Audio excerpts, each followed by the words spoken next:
নমস্কার। মকর সংক্রান্তির পুণ্যতিথিতে আপনাদের অনেক অনেক শুভেচ্ছা, ভালোবাসা, প্রণাম। পৌঁছে গিয়েছিলাম গত বছর এলাহাবাদ। সেখানে গিয়ে ঠিক করলাম হোটেল প্রয়াগরাজে থাকবো। হোটেলে গিয়ে কোনো ক্রমে ফ্রেশ হয়ে বেরিয়ে পড়লাম গাড়ি নিয়ে প্রয়াগরাজের উদ্দেশ্যে, অর্থাৎ গঙ্গা পাড়ের উদ্দেশ্যে। যাওয়ার পথে ড্রাইভার ভাই বলল, দিদি ফোনটা খোলা রাখুন।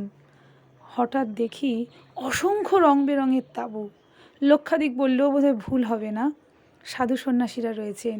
কারণ 2025-এ পড়েছে মহাকুম্ভ, আর তাই আগে থেকে তার প্রস্তুতি চলছে। আমরা যথারীতি গঙ্গার পাড়ে চলে এলাম। মায়ের হাত ধরে দাদা দিদি সকলে নিচের দিকে নামছে, আর আমিও ভাবলাম এই সুযোগে টুক করে একটু ভিডিও করে নিই। তো এই মহাপ্রয়াগ কুম্ভ স্নানের সেই পবিত্র স্থান।